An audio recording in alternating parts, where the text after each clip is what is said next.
What's up? What's up? It's another manga haul day today. And this manga haul is pretty delayed, to be honest. I have had these books for a while. It's just that I've been busy and I've also been recording other videos as well. So yeah, it's been a while since I've done a manga haul video. So I've got a bunch to actually go through today. We've got some horror, Heta Uma, got Ichiba, of course, got some Gara manga, and we'll actually start off with another one that I am keeping off screen because I need to censor it. I have this book here. So this book is called Pink Banana, and it's an anthology and compilation of a lot of erotic works from, is it the Showa era? I think so. I haven't actually read this yet, but this was licensed in English using the orphan system of publishing rights. I'm not sure exactly how it worked because I haven't read this yet. But an account that is called Showa Showcase. The person behind that spearheaded and created this English version of the manga, and they also have an essay at the back of this, which I appreciate very much because it's a whole new area for me in terms of manga that I know nothing about, and having a book like this I think is super unique, and it's amazing seeing how much variety is coming out into the English speaking world in terms of manga. So I'm not sure at the time of this video releasing whether there will be more copies because it was limited in copies. There was a Japanese version that also released as well, but I will put the links in the description. But follow Showa Showcase. He's an amazing person who is just this whole project is so cool to see. He did the translations himself, and you can follow his account for more stuff like this. If you are into the more erotic gekika side of things, then feel free to just give him a follow. And yeah, so unfortunately I can't show too much of this book. Actually, I can't really show anything of this book because it's just, very erotic. But yeah, so just wanted to start off with that. Thank you so much to Showa Showcase for bringing this to the English speaking world. So now let's move on to, I have more Ichiba. So this is, these two I got from Sean. So shout out to Japan Book Hunter. As always, Sean is a big enabler for me in terms of expanding my Ichiba collection once again. So let's take a look at these two here. Both of these were published by the same French publisher that does a lot of Ichiba stuff, Le Denier Cri over here, LDC. And so we'll just go through, let's go through this one. This one here is called YOKAIBAR, and it says Ichiba Kito, which means Daisuke Ichiba and Pakito Bolino. It's a collaborative art book by them. And this was, of course, limited in numbers as well. I will have to find out when exactly this was published, but screen printed, it's always so vibrant, the stuff that LDC does. But yeah, it is an art book with collaborations between Ichiba and Bolino. Some of the stuff I will have to censor, but also in the book they have this cool thing where it's like these half pages that you can sort of, I guess, mix and just combine different things, which, yeah, some of these I will have to, censor. But we've also got this really insane big spread, big spread of artwork by the both of them. Was this by the both of them? Yeah, no, you can see a bit of Ichiba as well, but that's in the middle of the book. That's so sick. Still have so much to collect for Ichiba. It's crazy how much he puts out, or how much he put out over the past decade, even just in the last decade. But this book is absolutely beautiful. I can't get enough of this one. So happy. Again, super grateful to Sean. Shout out to Japan Book Hunter. Go check out their site. They have rare shit like this that you won't find anywhere else. So yeah, go check them out. And of course, Sean also got me this. This is titled Bijinka, and this one is half art book, half half art book, half photography. So it looks something like this.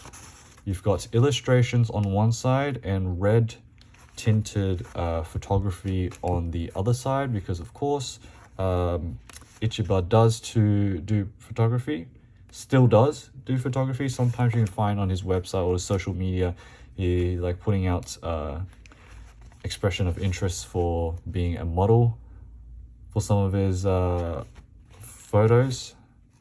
But this one is sick as well. This one's not too bad in terms of the explicit content, but you just, oh well, just ate my words. But you know, this, I still can't get enough of Ichiba. Finding this, oh, we've got, look who we have here. We have Namazuko. Holopress did an English version of this, also in Italian as well. That's on the cover. This is on the cover. I think this is on the back of the Italian version. We've got Namazuko here as well. So it seems like we've got a lot of Namazuko pages and artworks in this. This print, I believe, was LDC put out a print of this in color. I believe it was yellow or orange, something like that. Because I haven't had the chance to go through all of this in detail. Also love this one. Imagine having this on your wall. That'd be sick. Look at that. Perfect. Perfection in my eyes. Perfection. And this is one of the demons in Namazuko. I think it was on the front as well. Yeah, another one of the demons. And this frog character, it does appear in some of his manga a little bit, and some of his very early works features this character, which I don't have because they are extremely rare. So that was the Ichiba section of this video. I am so happy that I've been able to pick this up with the help of Sean. So yeah, shout out to him again. So Ichiba, now let's move on to, let's do some more depraved manga. So here we've got the iconic Ebisu Yoshikazu, master of Heta Uma, and this is a story that is titled or translated to Laughing Even After My Death. And I love the colors in the cover of this. It's also very interesting how they have the gray. It reminds me, let me just bring it out. It reminds me of this cover here, the English version of I Wish I Was Stupid, also by Ebisu. To me, personally, or most of the time, gray doesn't really work for me in for front covers of books, but for these two, I really love them. Like, I love just looking at this alone. They have, in my opinion, they chose the perfect artwork for this book. And for this too, it just brings out the blue and the purple and the yellow a lot more. So, I don't know, maybe I'm just biased with Ebisu, but the gray works for me a lot. And this is the back of it. Quite funny as well, very stupid looking faces. But as this is a manga haul, I have not read any of this yet, or any of these books at the moment. Got little 4-panel or yonkoma works at the front. And this one doesn't have any color illustrations, but this one is packed with stories. But if you notice, they're on the shorter side. So compared to stories or collections like I Wish I Was Stupid, it has less stories, but the stories are longer. In this case, we have stories that can span only like 7 pages, a couple of pages throughout. So it's, I guess, a shorter story collection. So I'll just do a flip through of this stuff. And also I do apologize if you hear any construction, because there is some construction work outside at the moment. Hopefully you can't hear it. But can't get enough of Ebisu. I have recently bought a couple of more Ebisu works that will be coming next week, maybe next week. But I love Ebisu, personal favorite of mine. Oh, this is a really interesting panel. Why does this remind me of Jacaranda by Shiriagari Kotobuki? That I showcased that in the Heta Uma video. It reminds me of like the fire consuming everyone. It's unrelated. I just like, hold on, is that? I thought that was a character from Takashi Nemoto. He usually has these types of characters, but that was just me, I think. But yeah, Ebisu, always welcome on the channel. It'll just be some time before I read this and actually talk about it. This one was published in 1987, and here are some of the stories and where they were from. I'm seeing a lot of Garo in there. Magazine 99, I'm not sure what that is. Oh no, that's just the name of the thing. Yeah, a lot of Garo stories that were from Garo. But yeah, this was Laughing Even After My Death by Yoshikazu Ebisu, Heta Uma Master. So let me just bring this down. All right, this is something that I was very excited for. This is Her Frankenstein by Kawashima Norikazu. And this is in English. And the reason why I was so hyped about this, I believe I was talking about this in a previous video, but this is the first story from the Smudge imprint by Living the Line. So this is Smudge. Living the Line, they are a publisher that are foraying or getting into manga. They have previously released Plaza by Yuichi Yokoyama, which I have here. So I might as well just show it. It's a gigantic book. And this one, I probably should showcase in another video, but this one's insane. The quality of this is also insane as well. Am I getting that right? Hopefully this is, yeah, okay, Living the Line. I was worried that it was another publisher, but no, Living the Line. But this is their first book by in the Smudge imprint. The next book that will be coming will be the UFO Mushroom Invasion by Marina Shirakawa. So I haven't read this yet, but here is the inside and what I am extremely happy about. So this is Sendai Editora. I got this from them. They got cheap shipping for anyone who wants these works or other Gekiga works in Europe or Australia, like me. A really cool bookmark here. But number one, what I appreciate the most about the imprint of Smudge is that they are licensing extremely rare and expensive and sought after horror works. So Kawashima Norikazu, I believe, and this is what I was told by a mate of mine who had already read it, is that they burned up a lot of their manga and just disappeared off the face of the earth. And that it's talked about a lot in the essay at the back here, but this is what I'm really surprised about. They have color pictures of the original Hibari Hit Comics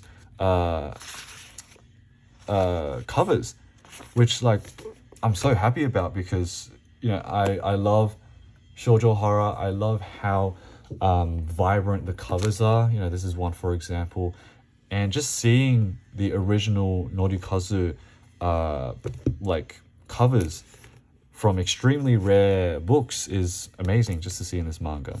So I'm not going to show too much of it because I haven't read it either, and I don't know what it's about, but I still would highly recommend picking this up because you're not ever going to find this manga, especially in Japanese. This manga is like probably too expensive. I've seen some of Norikazu's works and also Marina Shirakawa's works be like a couple hundred, like $100, $200 just for like a tankobon like this. So it is really hard to find their work. So extremely grateful that something like this is being put out in English. And of course, with the under the careful eye of Ryan Holmberg. At the back, we've got an essay by Kawakatsu Tokushige.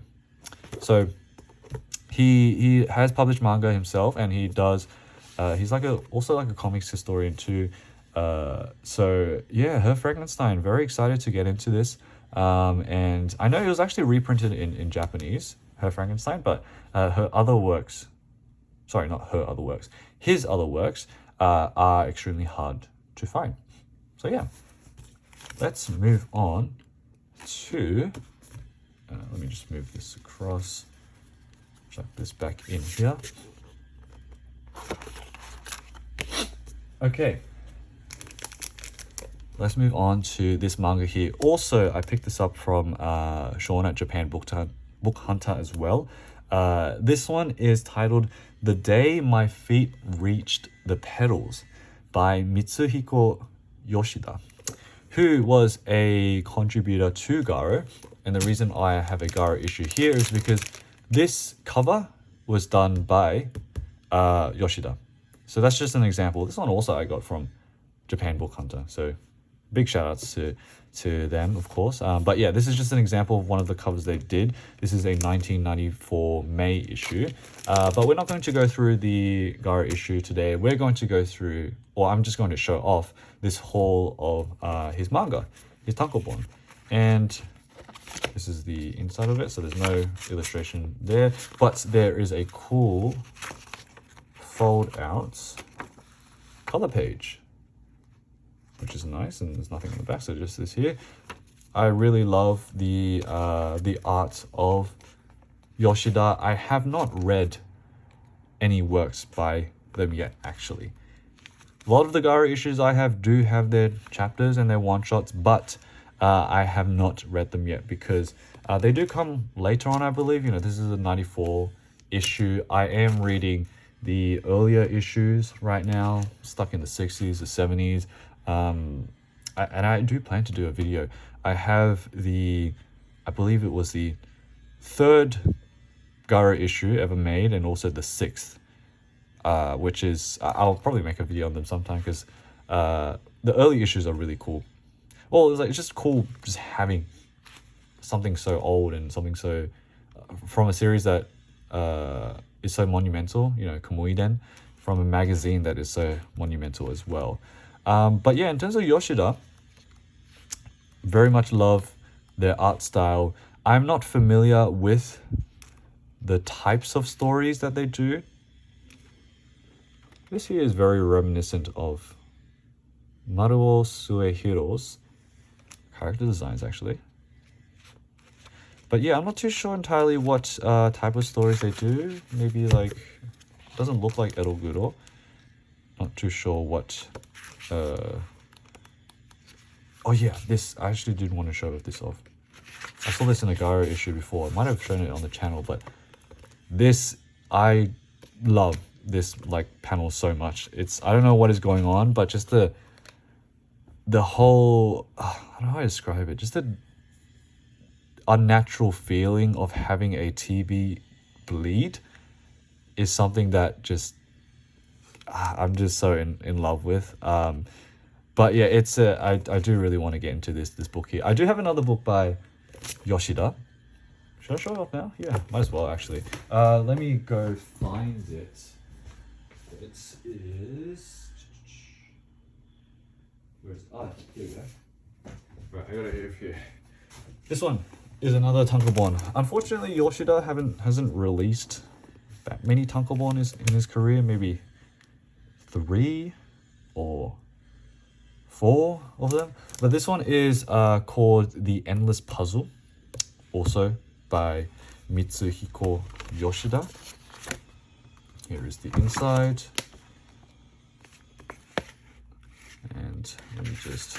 This one especially is really cool because we have big illustrations that are in color. Or I think it's only one actually. But just the one, even this one it's beautiful. Again, don't know what's going on because I haven't read it. But, oh, we do actually have more. So, again, in love with this color.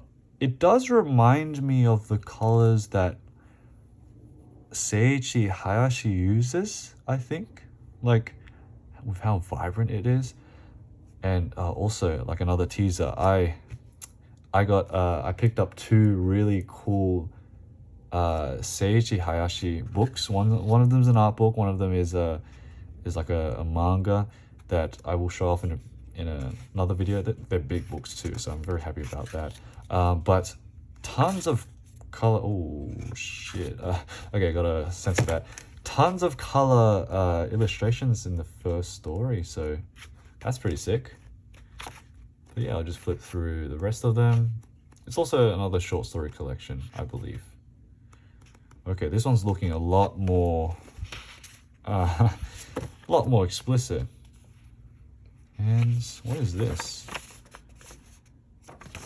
Interesting. Adverts. I don't recognize the name. Not too sure what that is, but that's fine. Let me just flick through the rest of the manga. But yeah, very reminiscent of, or like similar to Maruo Suehiro's art style. There is actually a Garo issue that features color illustrations from Yoshida. Maybe I have it. I think I do have it, but I'm not sure exactly which one it is right now, so I can't exactly show it. But that's fine. But yeah, this one is... Oh, I did definitely go over what I was intending to show today. I pulled out more books than I thought I would, but that's fine. That was the manga haul for today. Gotta make sure I hide that pink banana. But I should probably show the back of it, of pink banana.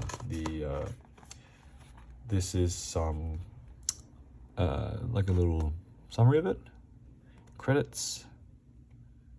Here you go. Yep. All right. Oh, okay, put this underneath. Yeah. So that was today's manga haul video. This one was technically not a part of it, but that's fine. I hope you guys have enjoyed that one. Again, very happy to see and very happy to talk about Ichiba yet again on the channel, because the more I collect of him, the harder it is to find the rest of his stuff. So it will get a bit more sparse with Ichiba in terms of manga hauls coming in the future, unless I get really lucky. So who knows? But yeah, I hope you guys have enjoyed this one. We'll see you in the next video. Bye.